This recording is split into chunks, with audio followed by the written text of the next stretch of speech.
is up, everyone? We're back in the shop. We're gonna get some more work done on the International.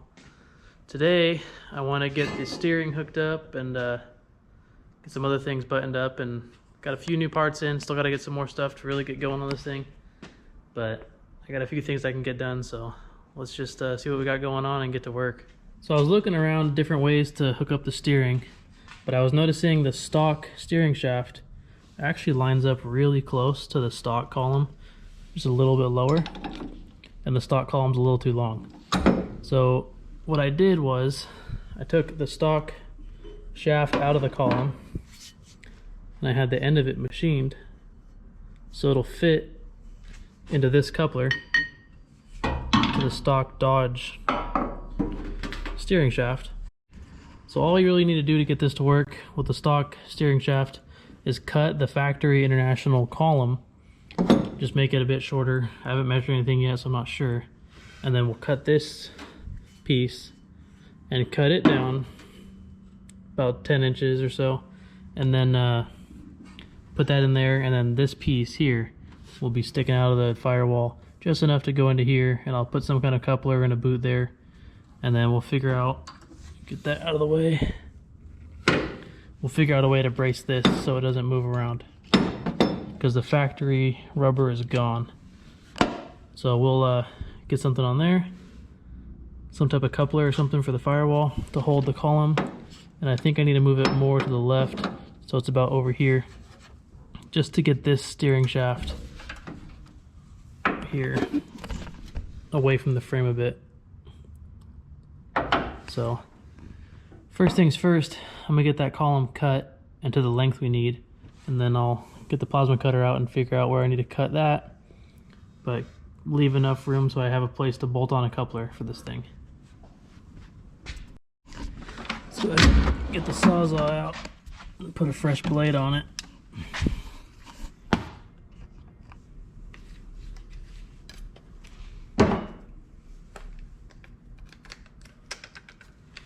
How's our battery? Battery's good. Let's go cut this thing.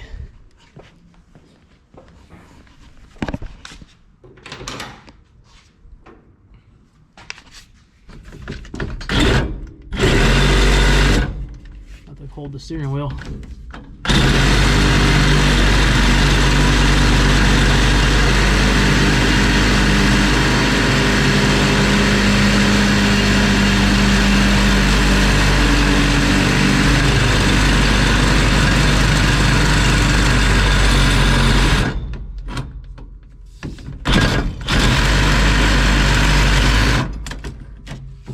All right. Some thick tubing, it's like 120 wall.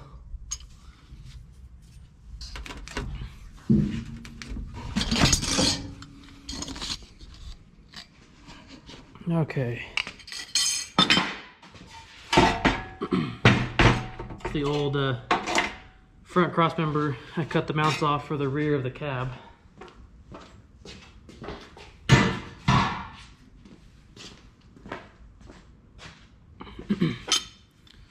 Here's the piece we cut off. Get that boot off of there. Pretty much the other piece I have just clamps into here. Let me grab it. So this piece just slide into there and clamp. But I gotta cut these ends off because this is actually opposite of how the shaft used to go. There used to be a coupler on this end, and this end would be inside here, but I flipped it to machine it, and then I'm gonna cut it. So I can cut it really as long as I want because it's going to be in the column. So let me go chop this end off real quick, and then we'll put it in there. All right, I did some measuring in the truck. I want 7.5 inches from the end of this piece to the end where it welds to the column in there.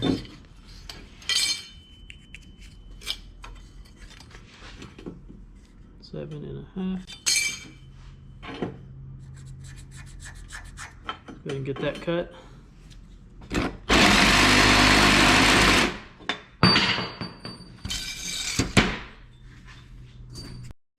All right, got it cut. Put a little bevel on the end there and sanded it. So now I just need to clean up that end, bevel it a little bit, and then we'll be able to weld this piece onto there. and that'll be our correct length. And it's nice that this column has another joint in there, so this can move and it'll go down to the column over there and I can aim it wherever I want.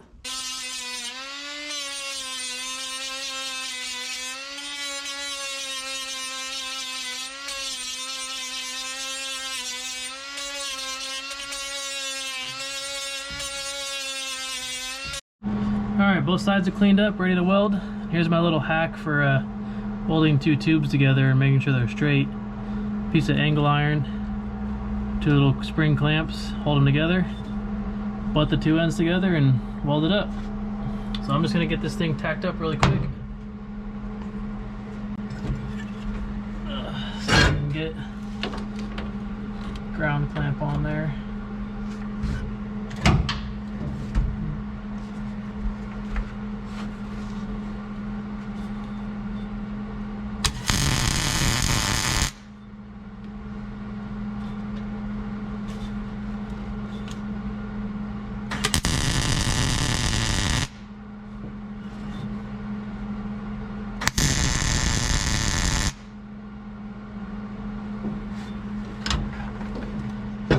I was actually super close to almost welding the angle iron to the tube on accident.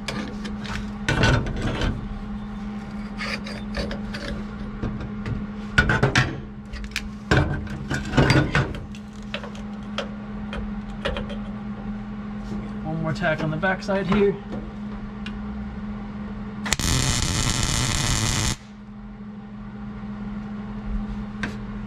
Okay. Okay, now our steering column is back together. I'm just gonna leave it tacked for now. I don't know how permanent it's gonna be, if I gotta change the length or something, but for now, that'll work. And this is gonna make it so the clamp, get some light over here. So the clamp on the end is gonna be inside the truck, and then only the hexagonal, I guess the hex stock is gonna go through the firewall to the other coupler. Just because that factory coupler on the Dodge side is so close to the firewall, I don't really have room for the whole column to come through and then the coupler and everything. So I'm gonna run it like this. Now I need to get the other shaft, this one, and put it inside the steering column. If it's not too long, I can probably cut it down if I need to. But let's see if we can get it installed in there.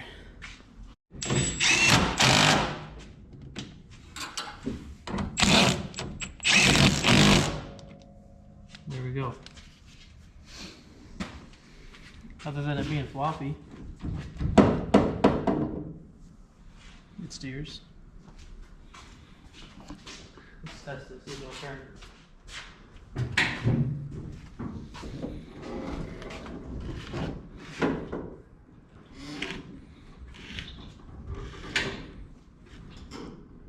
She's turning all right. Good to go. But at least now I can turn it and move out of the... Yeah. Cut this a little more to the left, pull it over. And that'll get this off the frame so it won't be rubbing. It'll be good to go. Take this thing to Sonic by next week. Well, I got us a new radiator and a new old intercooler. So the setup I'm going with is a Ford 7.3 Power Stroke intercooler and a first gen Dodge radiator. And intercooler looks like it fits pretty good in here. Got plenty of room all the way around it. And it's a little bit taller than the first gen Dodge intercooler, so I like the fact that it's a little bit bigger, but not as big as the second gen. But let's start making some brackets for this thing. For the top mounts, I'm going to make a little bracket that goes from these rubbers and then bends over and just goes to the side of the front grille. And I'll drill a hole in the side and bolt it, and the bolt will be on the side right in here. So you won't see it when it's all put together, but easiest way to bolt it together. So I got that measured up. We'll go make those. And then the bottom mount, it actually just sits on like a hanger. So once I get the top ones in and positioned where I want it, I'll build something for the bottom to hold the bottom ones up. So let's go draw up these brackets and cut them out on the plasma table. Get a little practice with that thing too. Alright, there's a little drawn up bracket. It's gonna have a break in it right about there. And that'll do it. Let's get this thing cut out.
Alright, there's our brackets.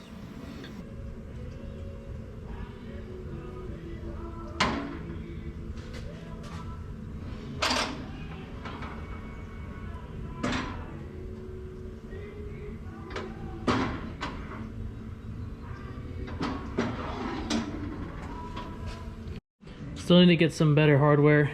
This is what I had for now to bolt it up. So a little bracket, hold it on. They're 16 gauge, so it's fairly thin, but having the break in it helps it be a little stiffer. And it holds it just far enough away so it's not rubbing the grill.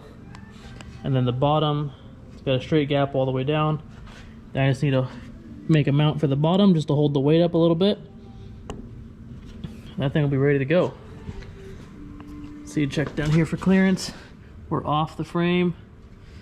It's got like an 1/8 inch gap all the way around.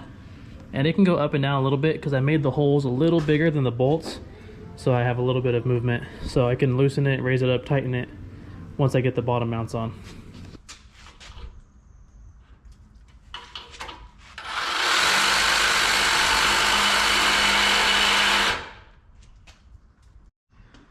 Well, 2 steps forward, 1 step back. But I had to get this whole front end off and recut these frame rails and make sure they're nice and straight and clean so I can cap them and then figure out a way to mount the middle support to hold the front end up.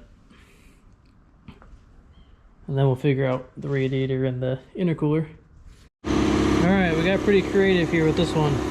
I took a picture of each of the pieces that I cut off on the floor, and then I sent them to my computer and then traced them out with the pen, tool, and then made the file in Fusion, and here we go. So those should fit perfectly on the frame, and we'll be able to weld those on and cap off the front of the frame.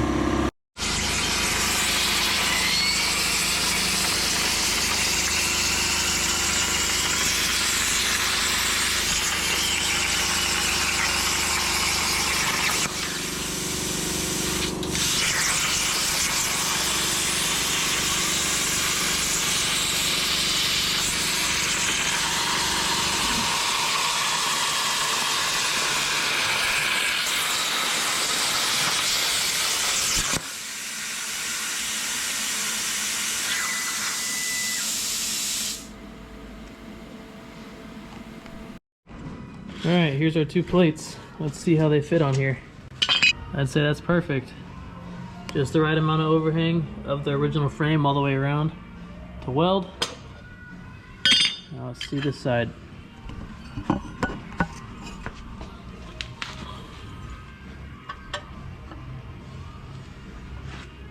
That one's perfect as well.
Alright, I got the plates tacked on there. They fit pretty good. We'll get those finished up welded after I get everything else tacked in place and figure everything else out. So now let's figure out something to go across to mount that centerpiece, which will hold up the fenders and support them a little bit so they don't sag down.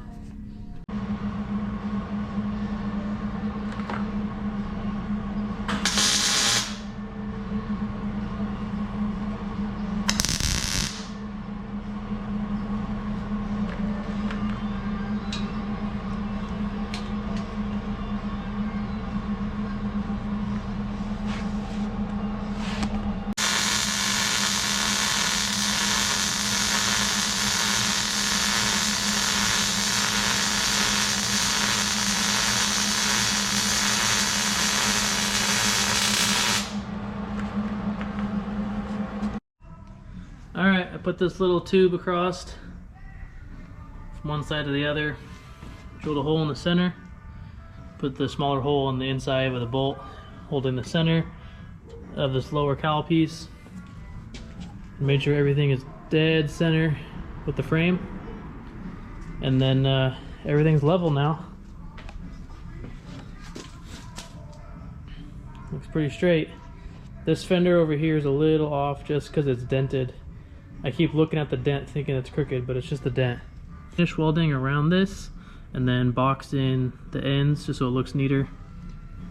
And then yeah, that looks pretty good. Can't see the bolt, just a single hole in the middle. And then yeah, weld this side, box that one. Well, I may have gotten a bit carried away last night messing with the plasma table. So I got some new brackets on here to hold the bottom of the intercooler. So that thing's all in there level. So let's get this front end off real quick and I'll show the brackets I made. I only got one bolt holding the intercooler on right now, so I can pull it off pretty quick.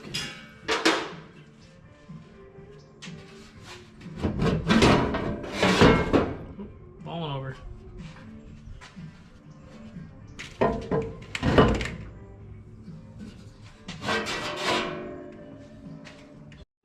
Well, here's the brackets for the intercooler. Just a simple little design. Tried to add something to give it a little style. Put my initials on it. And yeah, it just goes up. I broke the edges over. And then the edges on the intercooler just rest on top of it on both sides. And then the top ones will bolt to the brackets I made before. And that'll hold the whole intercooler in. So really, the top one's holding it from swinging forward and back. The bottom one is just a place for it to rest so it doesn't fall down. So perfect. You can see the bar we got in down there. Everything needs to be fully welded. I just want to make sure everything fits good once I'm done before I fully weld anything up. So let's get this front end back on. I'm going to bolt the front end, or at least the grill shell, to the fenders. Get them as level as I can. Put the intercooler in. And then we'll mount the radiator up. Once the radiator's in there, we can start messing with the motor mounts and getting the engine back on this thing. Alright, there it is all back together, minus the center part. Was able to get all these gaps lined up pretty good. Threw a couple bolts down in there, that side as well. And then here's the upper brackets that I remade. Just to add a little more style to them. Put some diamonds in them, just extra little style. And you can see our gap to the grill. It's like a 1/16 of an inch on both sides. This side might be a little bigger, but I do want to put some foam in there. One, to help insulate it more, and two, just so it doesn't rattle or rub on it. But now let's figure out what we're going to do to hang the radiator up in here.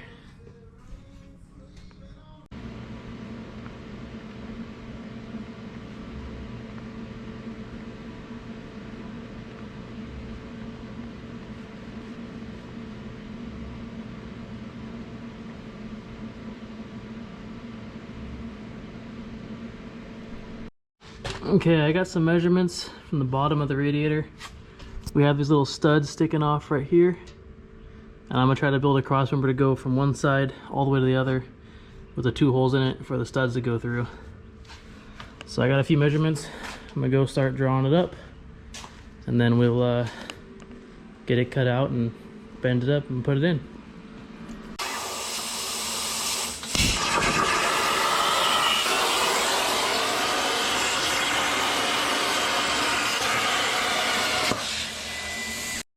Well, I got quite a bit of this work done without filming. It was taking a lot longer than I wanted, but I got the lower mount all in, welded together, molded to the frame, and I got the upper mounts remade up here.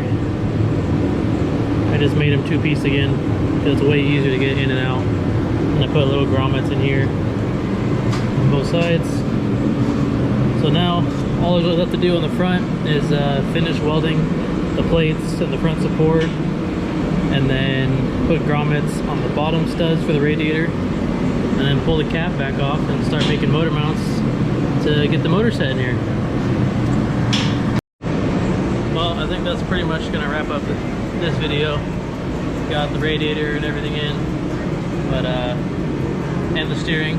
I think the next video we'll get some more done, get the motor mounts moved, and get the firewall cut out, get the engine placed back in there, and figure out what we gotta do for the pedals and everything else on the inside.